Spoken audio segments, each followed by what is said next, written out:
Estamos en el 98.7, estamos poniendo la mañana en camino, estamos escuchando la música de Bob Dylan, hoy cumple 80 años. Algunos mensajes nos ayudan a poner la mañana en camino. Buen día, cuando empezó a hablar el señor Garcés del Partido Nacional, apagué la... Bueno, está. Sí, bueno, entonces está, Álvaro, ¿qué vamos a hablar? Sé que tienes que investigar para darnos respuestas de lo que están haciendo para cuidar a los que nos cuidan. Gracias, Ale, un abrazo. Me preocupan los continuos asaltos de las unidades de emergencias. En los informativos no se visibiliza el riesgo que corren los equipos de salud, que además de luchar contra el COVID, peligra su vida en los robos a las unidades móviles. Hola Ale, soy oyente hace años, mi familia trabaja en la salud entre tantos lugares de emergencia. Claro, y terminaba diciendo, me preocupan los continuos asaltos a las unidades de emergencia. Sobre esto que dice, que manda el oyente a través del 099-894-987, por acá tengo, a ver si lo logro encontrar, le pido un poco de paciencia a Alejandro, nuestro invitado, porque por acá hay una, acá la encontré, es una comunicación del 23 de mayo, o sea, de ayer domingo, por eso, claro, la tenía tan fresca. Red de Sindicatos de Trabajadores de las Emergencias Móviles, FUS-PIT-CNT, que emitió una declaración que dice: ante una nueva agresión a un equipo asistencial en la zona de Sebastopol y Juana Manso, la verdad que no sé dónde es esto, Sebastopol y Juana Manso, se delimita zona de exclusión hasta el día de mañana 24, o sea, hasta hoy, a las 8 de la mañana. Dicha zona abarca entre las calles Cochabamba, Camino Maldonado, bueno, ahora más o menos ubico un poco más, Chacarita de los Padres, Felipe Cardoso. Los llamados clave 1 y 2 se realizarán con apoyo policial en la zona delimitada. Tampoco, bueno, justo hay un médico, le puedo preguntar qué significa el clave 1 y clave 2.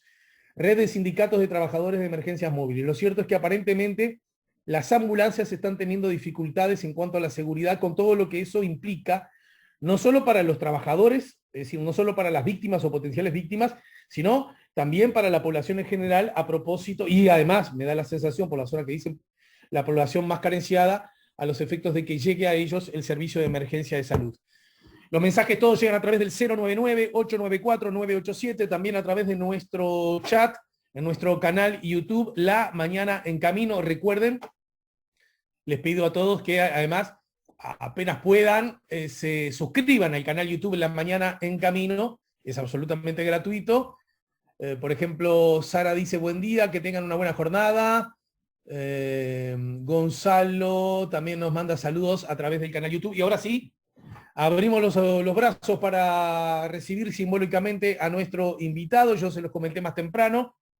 Es el médico, cardiólogo de adultos, pero además pediatra. Es aritmólogo. Ya le voy a preguntar exactamente qué es. Fue presidente de la Sociedad Uruguaya de Cardiología y asimismo es profesor adjunto del Centro Cardiovascular Universitario del Hospital de Clínicas. Pone la mañana en camino el doctor Alejandro Cuesta. Buen día y bienvenido, Alejandro. Bueno, buen día, tocayo. ¿Cómo están? Muchas gracias. Vamos a contarle a la gente que yo esbozaba la hipótesis de que seguramente éramos de edades parecidas, porque los Alejandros estamos situados ahí como en la mitad de la década de los 60, ¿no? Exactamente, sí, y lo somos. Bien, bien. Porque además, como bien decías vos, a propósito de tu segundo nombre, Sí. Alejandro Nicolás. no sé si hablo con un cardiólogo o con un zar. El Nicolás me parece que cada tanto vuelve, ¿no? Y se pone de moda, entonces hay personas de muchas edades con nombre Nicolás. Pero Alejandro, estamos en los 50, 50 y poquitos, 50 y pico, ¿no? Sí. Sí, al final, sí, yo un poquito más joven que vos, pero un par de años nomás, al final de los 60. Yo me quería colar en tu generación y bueno, me dejás. No, somos de la misma, sí.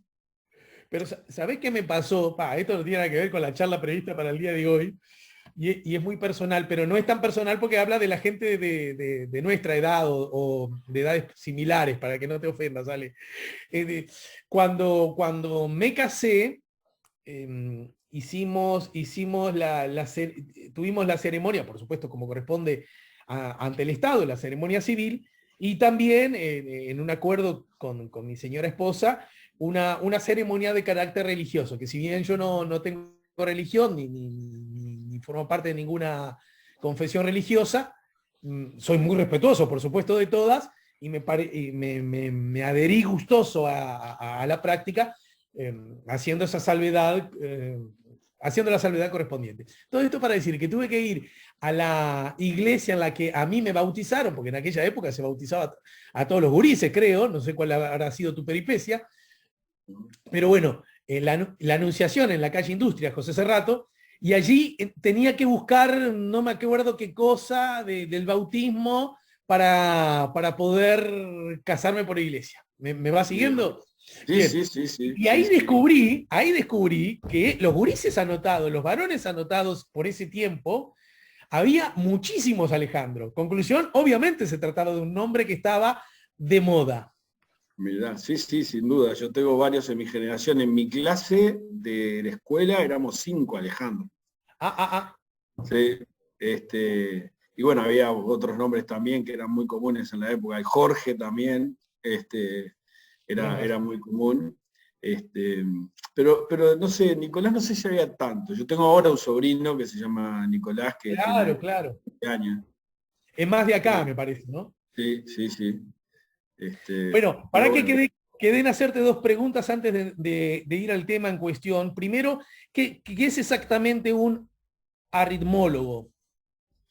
Bueno, es una subespecialidad dentro de la cardiología que se dedica, groseramente se dedica a los trastornos del ritmo, a las arritmias, al síncope, o la pérdida de conocimiento, y a la muerte súbita. Digamos, Okay. esas 3 áreas del conocimiento dentro de la cardiología. Hace ya un montón de años, pero no tanto, yo ya era muy adulto, o sea que estoy hablando de 15 años a lo sumo, descubrí que tenía un Parkinson-Wolf. ¿Tiene que ver con eso?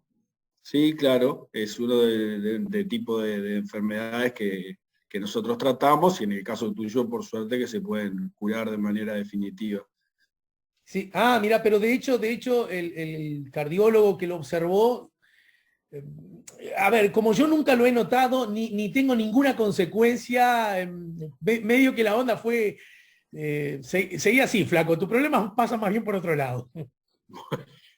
Bueno, esto tendríamos que comenzar en un consultorio. Dale. No al aire.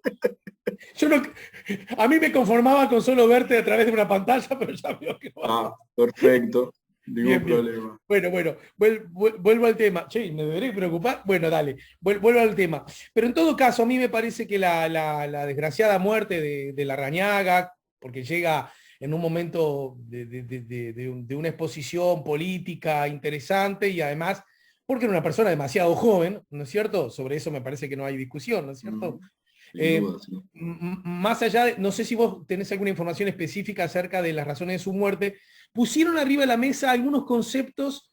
Mira, recién dijiste la palabra síncope, yo le comentaba a un colega tuyo ayer, como un amigo además, que cuando yo era gurí, cuando yo era muchacho, chiquilín, me da la sensación, niño, cada tanto se escuchaba la expresión síncope como algo más frecuente del que yo lo escucho ahora. Me gustaría saber si es una falla de mi memoria emotiva o si en efecto ha pasado algo por lo cual antes escuchábamos más la palabra síncope que ahora.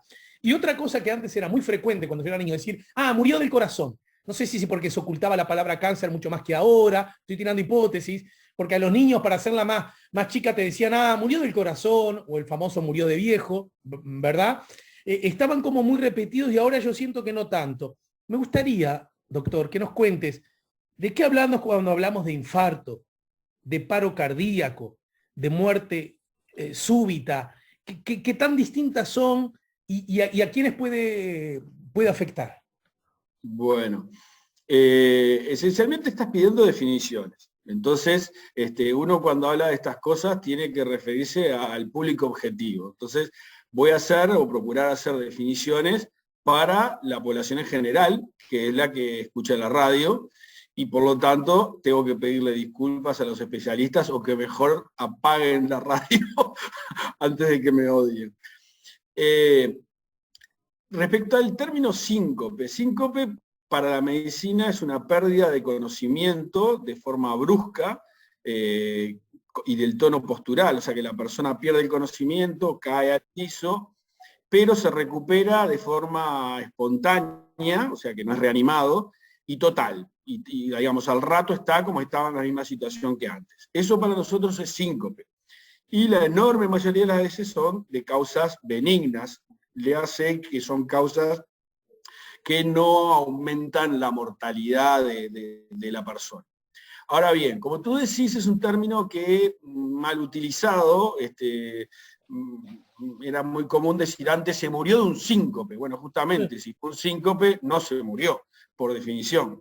Claro. Entonces, en base a ese mal uso, lo hemos dejado de utilizar, por lo menos lo hemos dejado de utilizar cuando nos dirigimos al público en general, y hablamos de pérdida de conocimiento, hablamos de desmayo, pero todos esos términos a su vez para la medicina son mucho menos específicos.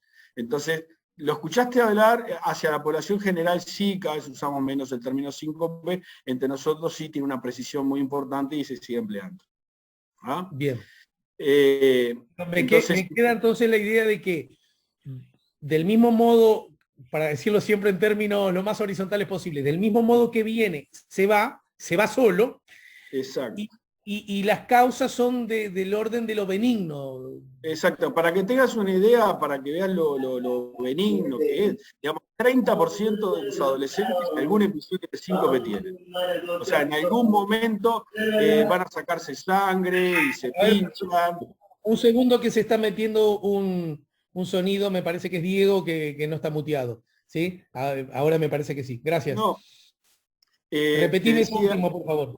Sí, te decía que para que tengas una idea, el 30% de los adolescentes en algún momento tienen un desmayo, que para nosotros es un síncope, pero es un desmayo debido a pasaron mucho tiempo de pie, un dolor muy importante, fueron a sacarse sangre, cualquier situación de esas, y pasa sin más y a lo sumo los médicos tendrán que hacer recomendaciones higiénicas o dietéticas y no Bien. Mucho más.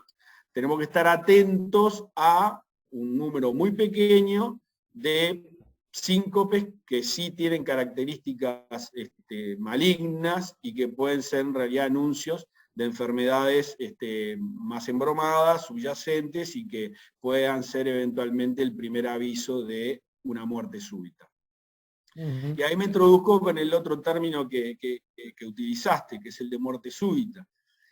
Hablamos así cuando una persona sufre un paro cardiorrespiratorio y, digamos,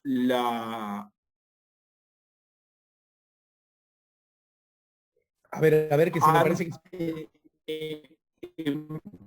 poco tiempo de iniciar los síntomas, o sea, hubo un problema en la conexión. Ale, doctor, hubo un problema en la conexión tuya y se entrecortó. Perdón. Fíjate si hubo algún cambio allí en tu equipo, pero en todo caso repetí justamente los últimos dos enunciados. Hablamos de muerte súbita cuando ocurre un paro cardiorrespiratorio en un momento que no se predecía, o sea, no había nada en las últimas horas, 2 horas, que hiciera a prever que esa persona iba a sufrir el paro cardiorrespiratorio. Podría ser una persona que tuviera una enfermedad de base que lo predispusiera a ese paro cardiorrespiratorio, conocida o no. Pero lo importante para que entre dentro de la definición es que el momento y la forma en que iba a ocurrir sean totalmente inesperadas. Bien. No sé si tenés información privilegiada, me da la sensación que no, por lo que dijiste más temprano, ¿podría aplicar esta circunstancia al caso de Jorge Larrañaga? Bueno, indudablemente él tenía, por lo que sabemos por los medios de prensa, ¿verdad?, una enfermedad arterial coronaria. Había tenido episodios coronarios y esa condición es un factor de riesgo para sufrir una muerte súbita. En realidad es una población muy, muy grande esa, de la cual luego hay que indagar y hacer estudios y avanzar a ver cuán grande es el riesgo de tener una muerte súbita. Y de acuerdo a ese riesgo, mayor o menor, es las medidas que eventualmente se pueden tomar para prevenirlo, digamos. Pero si en el caso, por ejemplo, del ministro o de tantísimos otros compatriotas, como aparentemente ocurrió, según la información que hasta este momento conocemos, en las últimas 48 horas no tuvo episodios ni incomodidades, por lo menos explícitas. Desde esa perspectiva podría aplicar el concepto cardiorrespiratorio muerte súbita. Entonces, exactamente. Muy probablemente lo que se anunció, lo que se dijo sea absolutamente correcto. claro. Si bien era alguien con una condición predisponente previa, el momento y la circunstancia en que eso ocurrió eran impredecibles, y entonces por eso entra dentro de la definición. Tengo entendido también que era una persona que estaba muy bien tratada, controlada y probablemente también muy bien estratificado cuál era su riesgo, de manera que, bueno, probablemente son esas fatalidades que la medicina sabe que existen, pero poco o nada puede hacer para evitarlas. Entendido, ¿Verdad? entendido. Y Porque, un concepto que al pasar dijiste que me gustaría que al público le quede claro, sin molestias o inconvenientes previos, ¿cuáles pueden llegar a ser esas molestias o inconvenientes previos? A lo mejor para vos resulta llover sobre mojado. ¿Son lo suficientemente contundentes y gráficos como para que la persona se dé cuenta de que algo no anda del todo bien?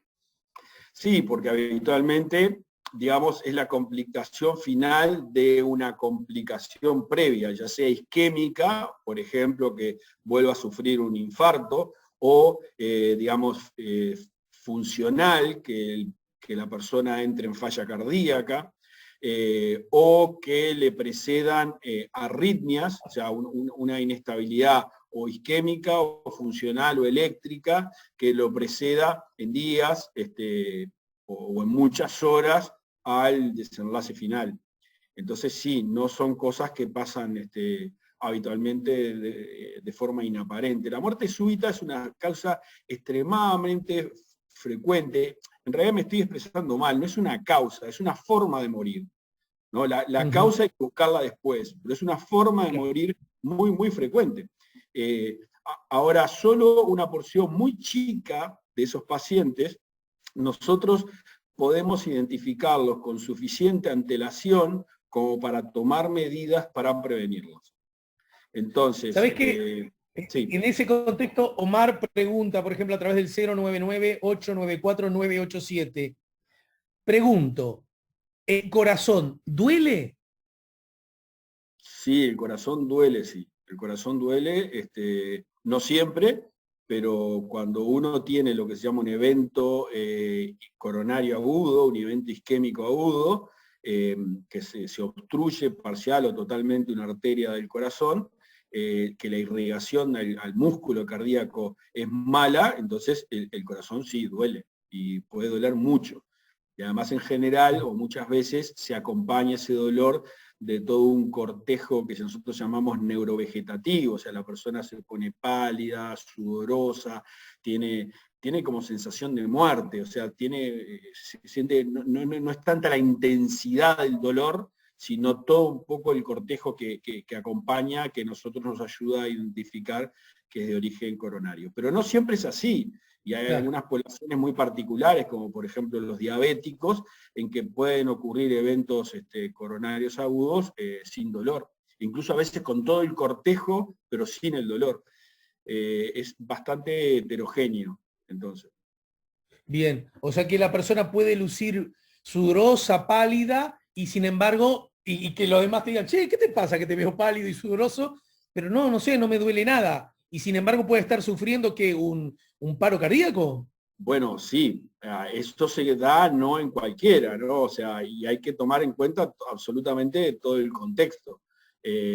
Una cosa es una persona que, bueno, por usar el ejemplo que usamos recién, que se martilla, se pega un golpe en un dedo, tiene un dolor muy importante en el dedo y se pone pálido, sudoroso, se marea, hasta pérdida de conocimiento, y eso no es una reacción neurovegetativa normal a un dolor de otro origen. Bien, y Eventualmente, si nosotros asistimos a una persona ya con factores de riesgo, a saber que es sexo masculino, que es mayor de 50 años, hipertenso, diabético, colesterol, fuma, sedentario, gordo, no hace deporte, entonces, en ese contexto, alguien que sin dolor se presenta con todos estos signos así, son señales de alarma que los médicos y el personal de salud en general, la enfermería y todo, lo conoce digamos, hay que buscarlo, hay que descartarlo. te diría que en líneas generales me parece que buena parte de la población puede saber que en efecto ser sedentario, ser fumador, estar obeso o ser obeso, no sé cuál es el término más adecuado, la diabetes, señalaste, no, y la hipertensión, la diabetes, ¿verdad? Pueden contribuir. Lo que no termino de entender es si hay alguna razón, cuál es la razón por la cual hay un predominio tan subrayado en varones con relación a mujeres. Bueno, cada vez que existe una diferencia de género en una enfermedad, la primera hipótesis que se esgrime es la hipótesis hormonal, pero de todas maneras hay otras, porque también es verdad que el género masculino ¿Sí? asocia más tempranamente todos los demás factores de riesgo que te mencionaba. ¿Ah? ¿Me escuchás? ¿Me Sí, escuchás? perfectamente. Sí, Entonces, en general no es perfectamente. una causa, es multifactorial. Pero en verdad se ha demostrado que es, digamos, como es factor de riesgo independiente, o sea que se plantea que la predisposición tiene que ver, además con razones hormonales, de género y demás, que no. Esa predominancia en realidad masculina, luego de esa protección hormonal que tiene la mujer, o sea, en la posmenopausia, ya las diferencias de incidencia son muy similares. Bien. Y para ir terminando por hoy, Alejandro, por hoy, no sé si casaste el- el implícito. ¿Y de qué hablamos cuando hablamos de infarto, entonces? ¿Infarto y paro cardíaco son sinónimos? No. Y bueno, volvemos a las definiciones que tú habías pedido. Una cosa que no está bueno es que, digamos, que nosotros terminemos catalogando a las personas que fallecen de qué murió, y murió de paro cardiorrespiratorio. Bueno, en realidad todos morimos de paro cardiorrespiratorio porque a todos se nos para el corazón y dejamos de respirar. Pero nosotros tendríamos que poder avanzar un poquitito más en la causa que lo ha ocasionado, por varias razones, pero una muy importante es por la consecuencia que eventualmente puede tener para los deudos y para las personas. Te pongo un ejemplo en los que nosotros hemos dedicado mucho tiempo, que es a la prevención de la muerte súbita en gente joven. Desgraciadamente, muy pocas veces, pero ocurre que hay una muerte en un joven y es muy importante sobreponerse un poco a la situación tan dolorosa que eso representa y tratar de indagar, incluso tratar de llegar a una autopsia, porque si nosotros determinamos la causa, sabiendo la causa, podemos proteger eventualmente a sus padres, a sus hermanos, a sus hijos, y eso es bien importante. Entonces, no quedarnos con el paro cardiorrespiratorio, que en realidad eso nos quiere decir poco y nada. Nosotros, incluso fíjate vos qué curioso, desde el punto de vista médico, hablamos de muerte súbita a toda esa persona que entra dentro de la definición, aunque luego sea reanimado. O sea, cuando se hacen estudios de muerte súbita, se incluyen los pacientes que han tenido ese paro cardiorrespiratorio, esa forma de morir, y después fueron reanimados. O sea que en muerte súbita, para nosotros, fundamentalmente la electrofisiología, no es la muerte definitiva. La muerte definitiva es cuando ya nos damos por vencidos de que no podemos rescatarlo. El infarto, en realidad el infarto se habla cuando hay de alguna manera muerte de células musculares del músculo cardíaco. ¿Ah? Y eso la mayoría de las veces se debe a que se obstruye de forma aguda una de las arterias que irriga ese músculo, una de las arterias que lleva la sangre que le da de comer y que elimina los desechos de ese músculo cardíaco. Entonces, digamos, cualquier persona está expuesta a tener un evento coronario agudo, su riesgo va incrementándose de acuerdo a la cantidad de factores de riesgo que tenga, y ni que hablar de que cuando uno ya tiene una enfermedad coronaria sabida, bueno, como dice el refrán, no hay mejor señal de que viene agua que cuando llueve. Claro. Entonces, una persona que ya tiene esa condición tiene un riesgo sabido de sufrir un nuevo evento coronario agudo, insuficiencia cardíaca y eventualmente una arritmia ventricular mortal y una muerte súbita. Bien.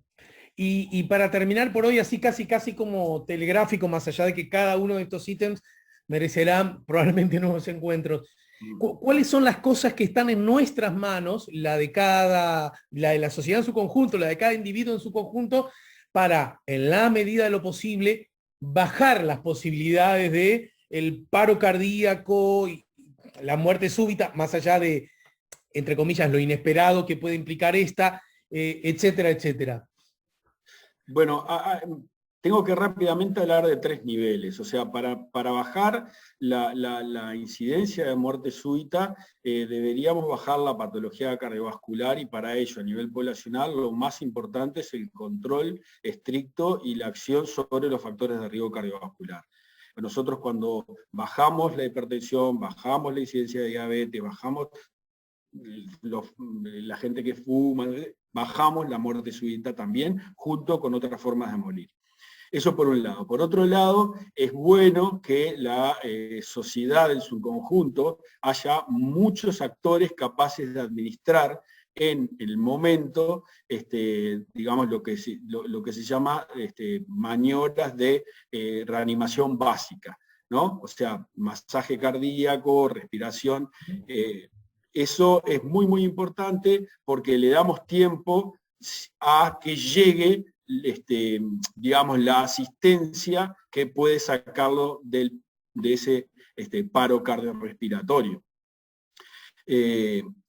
Fundamental que haya gente entrenada, y en eso el Consejo Nacional de Resucitación viene trabajando hace muchos años. ALEYE Nacional, la Comisión Área para la Salud Cardiovascular, ha entrenado a miles de uruguayos en los ámbitos laborales y en los ámbitos de estudio fundamentalmente, y hay que seguir trabajando en eso. Y el tercer escalón es acceso rápido a la desfibrilación externa automática, que es que haya cerca un desfibrilador, estos aparatos que vemos que hacen los choques eléctricos que vemos en la película, que es lo que saca de esos ritmos que son potencialmente mortales. Y eso también Uruguay ha sido un avanzado con la ley digamos, de acceso público al desfibrilador externo automático. Falta un poco exigirlo. Ustedes pueden, hay una aplicación que se ha generado desde el CNR y desde la Comisión Horaria, la aplicación Cerca. Ustedes pueden instalarla en su teléfono, y Cerca con C, y pueden ver cuál es el desfibrilador que tienen más a mano. Entonces nosotros, digamos, frente a un evento, vemos caer una persona, por ejemplo, digamos, que no tiene pulso, lo primero que tenemos que hacer es pedir ayuda. El pedir ayuda incluye ir a ver cuál es el desfibrilador externo más cercano, porque de repente está en el mismo edificio y va a llegar antes que la emergencia móvil, e inmediatamente ponerse a hacer, el que tenga experiencias, ponerse a hacer las maniobras de reanimación básica. Bien. Bueno, Alejandro, te mando un abrazo, te agradezco mucho, de verdad, y bueno, y es muy probable que más temprano que tarde, naturalmente, si tu predisposición y tu agenda lo permiten, te vamos a pedir que nos vuelvas a ayudar a poner la mañana en camino, ¿sí? Bueno, muchas gracias, Alejandro, y bueno, sí, estamos a las órdenes para cuando se necesite. Déjame simplemente para que quede claro, pero no desde ningún ánimo de defensa. Álvaro nos manda un mensaje y dice, hoy es un desencuentro con la mañana en camino, prendí la radio después de evitar a Garcés. Bueno, acá cada uno sabe qué le interesa evitar en la vida, y si anda por la vida evitando al que piensa distinto, en fin, es un tema sobre el que no me meto, y además es el ejercicio libre de la libertad.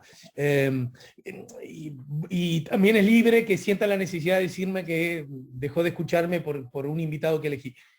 Todo bien.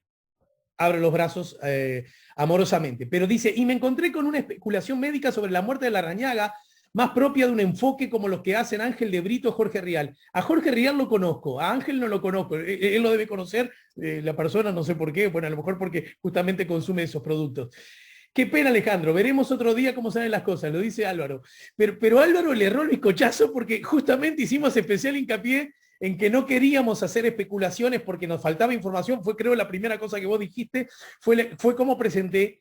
Y en todo caso, eso sí, deliberadamente, aprovechar una circunstancia de exposición pública altísima, la información que implicaba una patología o una posible causa de muerte, que nos implica a todos y que a nadie necesariamente deje afuera para tratar de ejercitar ciudadanía y democratización de la información, aprovechando un tema que, bueno, que en sí mismo es lamentable. Esa fue la vocación del encuentro. Lo aclaro por las dudas. No especulamos nunca, jamás. Y además, si se entendió bien, yo la causa en realidad no lo sé. Lo que sé es lo que sabe que fue una forma de morir, una muerte súbita, y que es una fatalidad que nos puede pasar eventualmente a todos, algunos más, algunos menos, de una persona que, bueno, tenía una enfermedad y se venía tratando y estudiando correctamente, y conozco a los colegas y estoy seguro que hicieron las cosas muy bien, pero bueno, ¿sabés qué, Pedro? Lamentablemente pasa.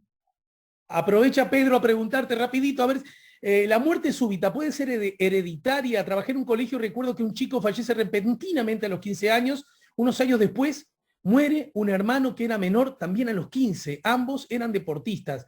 Hay como una especie de mandato, entre comillas, genético con relación a estos temas. Bueno, sí lo hay para algunas de esas enfermedades predisponentes. Algunas enfermedades predisponentes, lo hacen a través de cambios ostensibles a nivel vascular, anatómico, que podemos detectar con métodos, por ejemplo, de imagen, pero hay otros que en realidad tienen causas genéticas que son pura y exclusivamente arrítmicas, que pueden pasar totalmente desapercibidas y que lamentablemente el debut de esa enfermedad puede ser la muerte súbita. Muchas de ellas podemos detectarlas con un electrocardiograma, y bueno, y ahí nos metemos en un gran capítulo que es un área de interés particular mío, que es eso, por la prevención de la muerte súbita en la población sana, pero la respuesta es sí, hasta un tercio de las muertes súbitas pueden tener una base genética que había que indagar y había que ahondar para proteger a los que quedan. Los oyentes no me dejan despedirme de vos. Dice Héctor, pregunta Héctor, ¿se puede hacer deporte con observaciones cardíacas? No se puede, se debe. El deporte es fundamental, es esencial, es rarísimo que a alguien se le tenga que decir que no puede hacer deporte. Hay que ver un poquito qué deporte, con qué intensidad, y para contestar rápidamente a su oyente, en realidad el ejercicio físico es parte fundamental del tratamiento de prácticamente todas las patologías cardiovasculares. ¿Ves que no me dejan ir los oyentes? Marcos te pregunta, que es hincha defensor, a lo mejor por ahí viene la pregunta, ¿en la muerte súbita el estrés tiene que ver?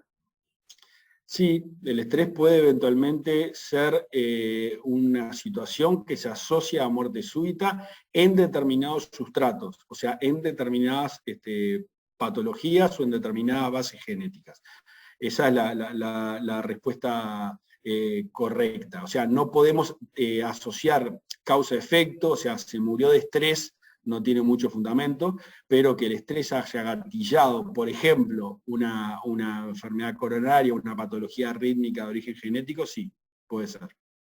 Bueno, y alguien más que reclama que todos deberíamos tener, agradeciendo tu participación y la nota, todos tendríamos que tener el curso RCP, Resucitación Cardiopulmonar. Tengo un curso que incluye rappel, descenso con cuerdas.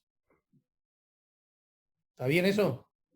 Que todos tendríamos que tener un curso de descenso con de resucitación cardiopulmonar, que todos deberíamos saber cómo hacerlo. Eso sin duda, cuanto más gente lo haga y lo tengamos, estamos más en condiciones de dar una mano, de servir a alguien que en algún momento nos va a pasar adelante nuestro, sufra un paro cardiorrespiratorio. Otra vez más, gracias Alejandro, muy amable. No, para servirle a ustedes. Hasta luego.